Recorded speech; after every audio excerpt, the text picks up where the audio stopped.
भंडासुर का अंत कैसे हुआ? मां ललिता ने रचा सबसे महान युद्ध। सृष्टि के अनंत काल में अनेक ऐसे दैत्य हुए जिन्होंने अपने तप, शक्ति और अहंकार के बल पर देवताओं, ऋषियों और समस्त लोगों को भयभीत कर दिया। उन्हीं में से एक था भंडासुर। उसका जन्म भी साधारण नहीं था और उसका अंत भी सामान्य नहीं हुआ। यह कथा केवल युद्ध की नहीं, बल्कि इस सत्य की भी है कि जब अधर्म अपनी सीमा पार कर देता है, तब दिव्य शक्ति स्वयं प्रकट होकर धर्म की रक्षा करती है। एक समय भगवान शिव ने कामदेव को अपने तीसरे नेत्र की अग्नि से भस्म कर दिया। जब कामदेव का शरीर राख बन गया, तब उसी दिव्य भस्म से एक विचित्र शक्ति उत्पन्न हुई। कालांतर में उसी से भंडासुर का जन्म हुआ। जन्म लेते ही उसके भीतर अपार बल, अद्भुत बुद्धि और असीम महत्वाकांक्षा थी। उसने निश्चय किया कि वह तीनों लोकों का सबसे शक्तिशाली राजा बनेगा। भंडासुर ने कठोर तपस्या आरंभ की। हजारों वर्षों तक उसने कठिन व्रत और तप किए। उसकी तपस्या से प्रसन्न होकर भगवान ब्रह्मा प्रकट हुए और वरदान मांगने को कहा। भंडासुर ने ऐसा वर मांगा कि देवता, दानव और सामान्य योद्धा उसे पराजित न कर सकें। ब्रह्मा ने धर्म की मर्यादा के भीतर उसे महान बल और अनेक दिव्य शक्तियां प्रदान कर दीं। वरदान प्राप्त करते ही भंडासुर का स्वभाव बदल गया। उसका विनम्र हृदय अहंकार से भर गया। उसने विशाल सेना तैयार की और स्वर्ग पर आक्रमण कर दिया। इंद्र सहित अनेक देवता पराजित हो गए। यज्ञ बंद होने लगे, ऋषियों की तपस्या भंग होने लगी और पृथ्वी पर भय का वातावरण फैल गया। भंडासुर ने केवल युद्ध ही नहीं किया, बल्कि धर्म के मार्ग को भी रोकना शुरू कर दिया। जहां कहीं पूजा होती, वहां उसके सैनिक पहुंच जाते। ऋषियों के आश्रम उजाड़ दिए गए। लोगों के मन से भक्ति समाप्त होने लगी। संसार में अज्ञान और भय का अंधकार फैल गया। देवताओं ने अनेक बार युद्ध किया, लेकिन हर बार उन्हें हार का सामना करना पड़ा। भंडासुर की मायावी शक्तियां इतनी प्रबल थीं कि उसकी सेना बार बार नई शक्ति के साथ लौट आती थी।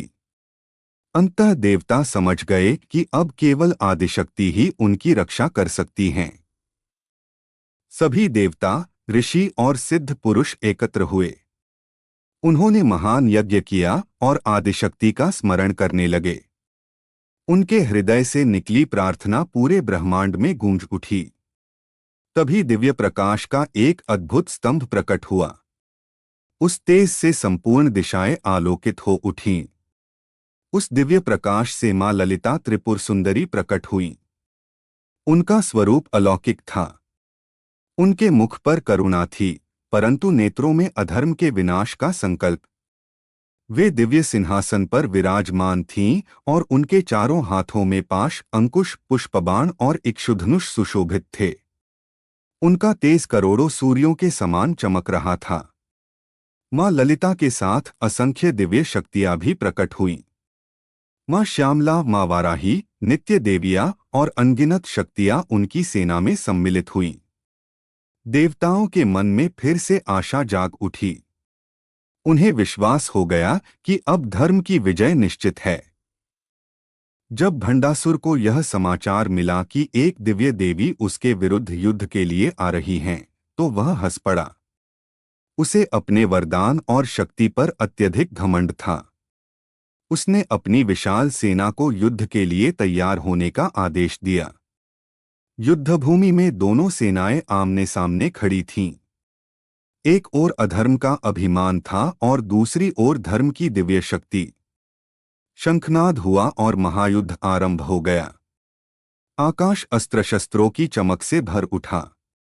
भंडासुर के सेनापतियों ने भयंकर आक्रमण किया, परंतु मां ललिता की दिव्य शक्तियों ने उनका डटकर सामना किया। मां वाराही ने अनेक असुरों का संहार किया। मां श्यामला ने अपनी दिव्य शक्ति से शत्रुओं की योजनाएं विफल कर दीं। धीरे धीरे भंडासुर की सेना कमजोर होने लगी। भंडासुर ने अपनी मायावी शक्तियों का प्रयोग किया। उसने भ्रम, अंधकार और अग्नि का जाल फैलाया। कुछ समय के लिए ऐसा लगा मानो पूरा आकाश उसके नियंत्रण में आ गया है। लेकिन मां ललिता के तेज के सामने उसकी सारी माया नष्ट हो गई। क्रोधित होकर भंडासुर स्वयं युद्धभूमि में उतरा। उसने एक के बाद एक दिव्य अस्त्र चलाए। पृथ्वी कांप उठी, पर्वत हिलने लगे और समुद्र में ऊंची लहरें उठने लगीं। फिर भी मां ललिता शांत रहीं। उनके मुख पर तनिक भी भय नहीं था। मां ललिता ने अपने दिव्य अस्त्रों से भंडासुर के प्रत्येक आक्रमण का उत्तर दिया। उनके बाण केवल शत्रु का शरीर ही नहीं, बल्कि उसके अहंकार को भी भेद रहे थे। देवता विस्मय से यह अद्भुत युद्ध देख रहे थे। भंडासुर ने अंतिम प्रयास करते हुए अपनी समस्त शक्ति एकत्र कर प्रचंड आक्रमण किया। उसे विश्वास था कि इस बार कोई भी उसे रोक नहीं सकेगा। लेकिन वह भूल चुका था कि अधर्म की शक्ति चाहे कितनी भी बड़ी हो, सत्य और धर्म के सामने टिक नहीं सकती। तभी मां ललिता ने अपने दिव्य महास्त्र का संधान किया। उनके तेज से संपूर्ण ब्रह्मांड प्रकाशित हो उठा। जैसे ही वह दिव्य अस्त्र भंडासुर की ओर बढ़ा, उसकी समस्त मायावी शक्तियां नष्ट होने लगीं। उसका अभिमान टूट गया और उसकी सेना भय से भागने लगी। कुछ ही क्षणों में वह दिव्य अस्त्र भंडासुर तक पहुंचा। उसके सभी वरदान निष्प्रभावी हो गए और उसका अंत हो गया। उसके पतन के साथ ही अधर्म का साम्राज्य समाप्त हो गया। तीनों लोकों में शांति स्थापित हो गई। देवताओं ने पुष्पवर्षा की। ऋषियों ने वेद मंत्रों का उच्चारण किया। पृथ्वी पर फिर से यज्ञ होने लगे। लोगों के जीवन में धर्म, भक्ति और आनंद लौट आया। मां ललिता ने देवताओं से कहा कि जब जब संसार में अहंकार और अधर्म बढ़ेगा, तब तब दिव्य शक्ति किसी न किसी रूप में प्रकट होकर धर्म की रक्षा करेगी। यही सनातन सत्य है। भंडासुर की कथा हमें सिखाती है कि शक्ति तभी तक कल्याणकारी है जब तक उसके साथ विनम्रता जुड़ी हो।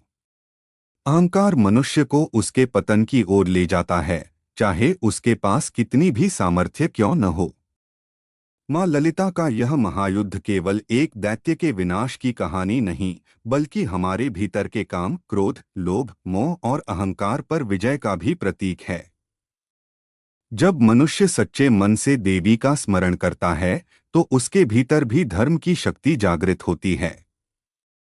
इसीलिए आज भी मां ललिता त्रिपुर सुंदरी की उपासना करने वाले भक्त मानते हैं कि उनकी कृपा से जीवन की सबसे बड़ी बाधाएं भी दूर हो सकती हैं।